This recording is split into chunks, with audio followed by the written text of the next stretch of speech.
Okay, good evening, everybody. Welcome to the latest edition of Miami Hurricanes Talk with Danny, presented on Spotify. If you're on YouTube, please like and subscribe. Help Canes Connection any way you can. Go to their website. I'll put it in the description. My guest this week is Rich Phillips, the longtime play-by-play voice of SMU, and Alex Donno from Lockdown Canes joins me on this week. Gentlemen, thanks for having me on. Thanks for coming on. Thanks for having me on.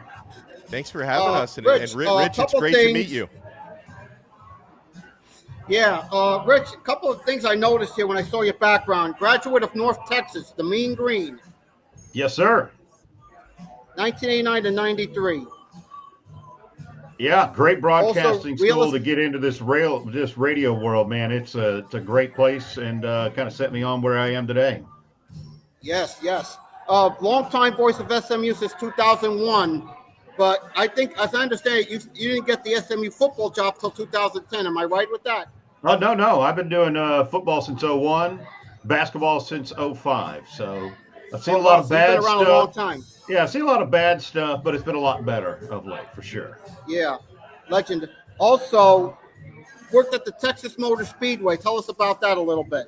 Yeah, I was the voice of Texas Motor Speedway, the NASCAR and IndyCar track here in Fort Worth from 2014 until COVID took us all out, and was the PA announcer and oversaw the video production on the world's largest HD TV. And I still love NASCAR too, by the way, and make it out to Florida from time to time to go to Daytona. Yeah, very good. Best to do that once. Last week's game, Alex, you want to start us off? Any question you want to ask about last week's game? Oh yeah, I love to, Rich. I know that there's a lot of stuff to unpack, I'm sure, with SMU only scoring 12 points, with losing the game on the wire on the last second field goal. The team has been banged up. Like what did you take from that game in terms of things you think can be adjusted and potentially fixed moving forward? A lot of it just came down to execution. Rhett Lashley said it on his post-game show with me. He said it in his press conference on Tuesday after practice that it's the worst game offensively they've had since he has been here. And he said it starts with me on down. He didn't feel they had the right plan, I guess, for Wake Forest. It's the fewest yards that they have gained since 2021, which that was before. That was when Rhett was at Miami, by the way, as the offensive coordinator. It's the fewest yards SMU's gained in 4 years. One of their lowest point totals, too. They just execution problems everywhere. Injuries compounded it during the game. They lost the left side of their offensive line in the first half, lost their tight end, lost a running back in that half as well. So they had a few guys out of position. But got to execute. Special teams, too. They had an extra point blocked in a game they lost by 1. That one kind of hurt. Yeah, it certainly did, Rich. And when the thing I noticed last week, allowed 301 yards total defense, allowed 17 first downs. Also, but they did have 2 interceptions. Tell us about that a little bit. Honestly, it was the best day for the defense of the season. They had 5 total takeaways in the game. They would have held them under 300 yards if not for the last pass that they threw. That was about a 25-yarder that set up the game-winning field goal. Easily the best defensive day they'd had all season. That's what made it so frustrating. You go on the road, you give up 13 points. That should be a win. At home, you give up 13 points. It should be a win. It should have been a win, but the offense and the special team mistakes didn't allow it to happen. Yeah, you want to follow up with that, Alex? Well, I did want to ask how much, Rich, before these conference injury reports come out, do you have any suspicion on any of the guys who got banged up last week, who might be back this week? They all have a chance. It was the left side of the offensive line, Savion Byrd at tackle, Logan Park guard. Chris Johnson, the former Hurricane, at running back, got dinged in that first half, and Matt Hibner, their starting tight end. They were practicing, I know, on a limited basis early in the week. Rhett said they're all questionable. I suspect that's what we will find out on the Thursday and probably the Friday night injury report. And then they also were without their best defensive end last week. Cameron Robertson missed the game with a stinger. He's still questionable for this week, but I think a better chance that we'll see him back in the lineup this week. A couple things I wanted to follow up with also. How is SMU preparing to deal with Carson Beck and the Miami offense? Obviously, a huge test. Beck's so seasoned, obviously, with all his years at Georgia, too. they'll probably try to take a lot of what they did last week, since, like I told you, it was the best defensive day of the season. They went into last week dead last in the nation at pass defense. They're not anymore. They're 133rd out of 134 after last week's showing. But I tell you what they have done defensively. They're top 10 in the nation in sacks. They're near the top in the country in turnover. I think they're actually now number one in turnovers gained with 20 this year, and it has them top 10 in turnover margin. So they've had the splash plays with the sacks and the takeaways that have covered up some of the deficiencies for what they have done, especially in pass defense. But they definitely know Carson Beck's not either one of those two quarterbacks that Wake Forest rolled out there last week that really struggled at times against their defense. Another thing I want to follow before I go to Alex here. What is the most intriguing one-on-one matchup we will see in this game? It's got to be whoever's got the big defensive end, Ruben Bain, right? It's whichever side. By the way, Reggie Bain's his brother. Yeah, whichever side he lines up on, whichever tackle has him, and I don't know if they flip him or not, that's going to be one of the biggest things for them to try to deal with. And then the freshman wide receiver, obviously, they got to get him covered. He's been all over the place on everybody this year. Those are the two guys I know they got a key on for sure on Saturday. Go ahead, Alex. I want to ask because going back to SMU's defense, the rushing defense has been so stout, Rich, and of course going up against a Miami offense that is never going to abandon the run. They've had excellent success at times. Miami, they have had some lulls with the running game. The Louisville game, they were not impressive. Parts of the Florida State game, they bounced back in the second half against Stanford, ended up rushing for almost 200 yards. But this is going to be a much different matchup than Stanford was when it comes to the rushing defense. So how do you think that matches up? And talk about the interior of that SMU defensive line and how they match up against Miami. The interior of their line is what's really been the key for them against the run. They've gone 3 straight now without giving up 100 yards and only 85 last week to Wake Forest. And they got Damon Claiborne's one of the best running backs in the conference, too. And they really bottled him up. Jeffrey Mba and Terry Webb, the two defensive tackles, transferred in this year. They're both fifth-year guys. They're huge. Webb's like a 6'5", 6'6" defensive tackle. They have been key. I mentioned Cameron Robertson, who missed last week with injury. He has been their all-around best defensive lineman. And then at linebacker, they've kind of been piecing it together. They had injuries early in the season, but Alex Kilgore, who was the only returning starter from a year ago, he got hurt the first game of the season and really wasn't right until about 3 weeks ago. Matter of fact, in the Clemson game 2 weeks ago, he doubled his tackle total for the season. That was in game 6. He had 11 in that game, and he's been playing much better since then. Linebacker, like I said, they mixed some parts there, but Kilgore has come on. But really, the D tackles is where they have done it against the run this year. They've been very disruptive up front. Yeah. Another thing, how will the Canes receiving core fare against those SMU corners in Harmon, Davis, Robinson, and Spencer? Yeah, that's a big question because they have, like I said, struggled in coverage. They were next to last this week in pass defense, and they've had to mix and match. They've gotten real light. Lamar Spencer's going to be out with an injury, and so Marcellus Barnes and William Nettles will probably be the starters. Jalen Davis Robinson's missed the last 2 with injury too. They've had to move Deuce Harmon over from the nickel spot back to corner. They're thin at corner, really playing a total of 3 guys there at the 2 spots. And they have struggled at times in coverage this season for sure. Yeah, I want to follow up with that, Alex. I do want to ask about, SMU's offense. And I know, last week was not a banner day, but I know what that team is capable of. And Coach Lashley is a phenomenal play caller. You obviously mentioned the matchup in the trenches where, Ruben Bain can be a difficult guy to handle. But in terms of SMU's playmakers, how do you see it? And, of course, it starts with Kevin Jennings. How do you see them matching up with Miami's defensive backs and everybody? Yeah, definitely. It all begins and ends with the quarterback. Kevin's been great for a year and a half here since he took over as a starter in week 4 last season and helped lead him into the conference championship game, lead him into the CFP last year. If you saw the Clemson game 2 weeks ago, he turns his ankle on the first possession of the game, and on the next possession, he barely could hobble out to the huddle. And then he threw a 70-yard touchdown pass on the first play. I mean, and he hobbled all night, and he couldn't step into any throws because of his left ankle. But he has so much arm talent, especially his arm strength for a guy who's at best 6 feet tall is unbelievable. and the angles he can throw from. So it all starts with him. Their big receiver is Jordan Hudson. He had a huge game against Clemson 2 weeks ago. Nobody had a big game last week, so we won't count that. And then another Miami guy, Romello Brinson, is kind of the deep threat on the other side, but he's been in a little bit of a slump. He caught all his touchdowns in the first 2 weeks. He still had production. He's 7th in the ACC in receiving yards, but they've been a little bit slower there with Romello. They've got a slot receiver, Ymir Knight, who's a little bitty 5'8" guy who's been really good as a possession type guy. And then their tight ends, both R.J. Maryland, Russell Maryland's son, the former Hurricane, and Matt Hibner, who, like I said, got dinged last week, but they have both been really good pass catchers, about 15 to 20 catches apiece so far this season. It's a very mixed attack for Kevin to throw to, but part of it's mixed because he looks and waits and finds the guys and sometimes just throws guys open too. Yeah, another thing too. We've heard about the star players like you mentioned, Jennings, Princeton, not so much. But who is a less heralded player that could have a massive impact in this game?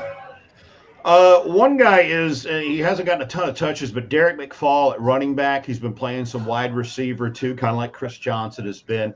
He's a redshirt freshman who he is electric. We saw it when he got his hands on the ball at Clemson, and it's one of these things that we've talked about it internally over here. 10 years ago, there's no way we would have had a guy that fast and that athletic to run by the entire Clemson defense, but he did. He can be a very electric back. They don't get him the ball a ton, but if Johnson's going to be limited this week, I think McFall goes more into that role. And they got to find something at running back. TJ Harden, who's been their starter, the last 3 games combined, he's only run for 80 yards, and he's only averaged 2.2 yards per carry. They have to do something a little bit different in the backfield, and I think Derek McFall could wind up being that guy. Yeah, I think so too. The other thing I wanted to ask, what is the single most important factor for SMU to win this ball game? Is it going to be controlling the line of scrimmage, winning the turnover battle, or something else entirely? Probably, I think it's going to be controlling the line of scrimmage, especially offensively. They've got to control that defensive line. And they've been pretty good. As much as they throw the ball, they don't give up a ton of sacks. And Jennings is some of it. He can elude some guys, but they have to control that defensive front. On the other side, too, I mean, my God, Miami has started the same 5 guys every game this season. So I know that's going to be a huge challenge. But I think the SMU offensive line has to win most downs on Saturday for them to have a chance. Alex, you want to follow up with that? You want to say what's the biggest, most important factor for Miami to win this game? Yeah, I mean, something, in terms of all the takeaways that SMU forces, I know that there's been like mixed results in actually turning those into points when they get takeaways. Has that been an emphasis? Because I think it was 5 takeaways last week that didn't turn into any points. Yeah, that definitely was odd to have that many takeaways. Of course, there was a string in that game too. 4 consecutive turnovers between the two teams at the end of the first half. It was in like a minute and a half. Each team turned it over twice. They haven't capitalized as much as you would like. Those turnovers, the big key they have been for them has been covering up their other issues on defense, all the passing yards they've given up, but they've been able to short circuit opponents' drives. They certainly need to cash in on those better. But if you keep taking the ball away more than you give it away, you definitely got a good chance. Oh, can you see us? Yeah. Question for you guys. Rich, you're calling the game. But what do you think will be keys to victory? And Alex, what's your prediction? Keys for SMU, like I said, going to be controlling that line of scrimmage and how their defense answers the call against Carson Beck. A very experienced quarterback who we know can have his issues, had 4 interceptions at Louisville a few weeks ago. But the biggest thing I think is going to be the SMU offensive line and what they can do to slow down that big front from Miami. Yeah, I mean, I think from the Miami side, finding some success, if possible, against SMU's rushing defense, I think is really important because Miami's going to want to commit to the run, and they're going to want to set up play action, which is when Carson Beck is at his best. So I think finding success in the running game is a big-time key. trying to exploit any advantages Miami may have when it comes to throwing downfield against a defensive backfield that had a nice week last week, but overall has been vulnerable, I think is big. And then, for Miami, and I know, Rich, this goes for any team, SMU included, but, for Miami, self-inflicted wounds have really hurt them at times. I mean, in their loss to Louisville, it was 4 interceptions, nearly 5. One of them was wiped off due to a penalty, but 4 interceptions, 9 penalties. If Miami's going to, finish out the season unblemished, which is what it's going to take to get into the college football playoff probably starting this week, I think Miami's going to have to keep those errors down. And so, like, in terms of my prediction, I'll rock with the one I put on record already this week. I want to stay consistent. I'll go 28 to 14 Miami. I think it's going to be a defensive battle at times, relatively low scoring. If Miami does commit too many self-inflicted wounds, SMU can absolutely take advantage, but I'm going to go Miami 28-14.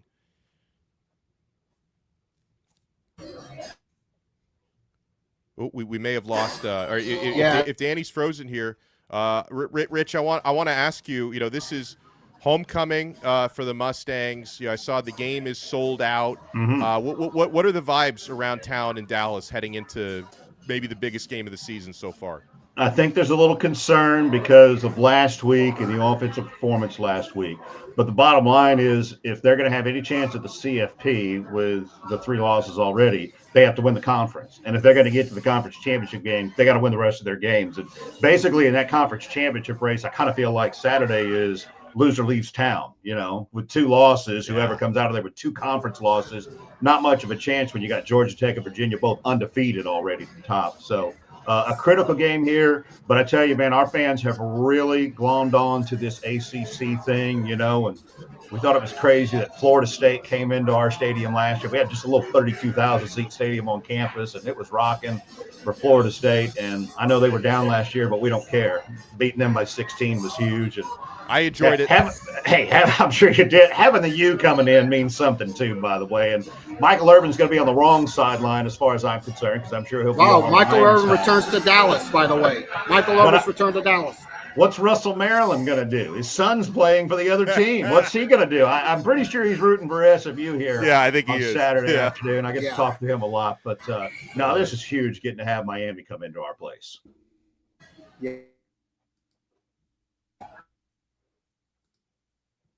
Oh, I don't know if he's frozen again. That's a problem when you're using that sports bar Wi-Fi. It's not always the most consistent. I did want to ask you, Rich. I don't know if this has been much a part of the pregame interviews this week, but with so many Miami connections from the SMU coaching staff and a couple former Miami players, has that been brought up a lot? Like, have they been asked about facing Miami, which is a former employer or a former team for some of these guys? A little bit, but I don't think it's that huge of a deal because none of the guys they were with are there. I mean, hell, half the players came here. It seemed like over the last couple of years, Elijah Roberts, Jafari Harvey, guys like that, and Chris Johnson this year. But because the staff completely turned over, I don't think there's quite as much tie. And to be honest, Rhett was here for 2 years before he went to Miami, and a few of those coaches that went to Miami with him were here before. So they've got really good ties. This is year 4, and he's kept largely his entire staff intact all 4 years that he's been here. So it obviously was a good spot for him to get to go to, leaving here at SMU to be offensive coordinator there. But I don't know that he has huge ties to Miami yet at this point. Hey, I'm sorry about that, guys. I've just internet issues here. But if you can still hear me, right, guys? We got you. Yes. Gotcha. Hey, listen, Rich, before we let you go, what's the best way for listeners to connect with you and follow your work, and the same for you, Alex? And what final thoughts you want to leave our audience with? I'm busiest on Facebook, as it would turn out, because I'm old, I guess. So you can find me, Rich Phillips, on Facebook. But R. Phillips, Texas, you can find me on Twitter and on Instagram as well. Now, I'm young at heart, so I'm busiest on TikTok. Well, not exactly. I do use TikTok, and it's funny because every now and then, like, because I'm most prolific on X, formerly Twitter, obviously YouTube and everything. So most people know me from there. But every now and then, I run into like a 20-year-old Miami fan who's like, I know you, and I'm thinking they're going to say YouTube, like, I know you from TikTok. And I'm like, wow, okay. I guess this works for something. But yeah, you can find my stuff. You know, I cover Miami daily for Locked On Canes on the Locked On Network. So, you know, you can search Locked On Canes on YouTube, Apple Podcasts, Spotify, wherever you get your pods. And it's a blast covering college football. I also host Locked On ACC. So, you know, we talk some SMU on there, even outside the Miami game. And I love the sport. There's nothing like college football, and I cannot wait for Saturday. I agree. And before I go, I'm going to go 34-20 Canes on Saturday. That's the way I'm going. I think the running game. Oh, yeah, Alex you're calling Rich, the game. We respect that. Yeah. Yeah, I know Rich is calling the game. But the way I see it, Alex, is I think we can run the football. And I saw SMU last week against Wake. That line, I believe, is pretty small. Am I right with that, Rich? The offensive or defensive line for Wake? Defensive line. Yeah, they are pretty small, but they get after it. You know, they're like second to Miami in many defensive categories in the ACC. They can get after it. Yeah. All right. So, guys, let's wrap it here. Alex, Rich, thank you so much for coming on. Greatly appreciate it. Rich, have a good broadcast Saturday, and we'll talk to you. We'll talk again. Okay. Thank you. See you guys. All right. Hey, guys. Hey. So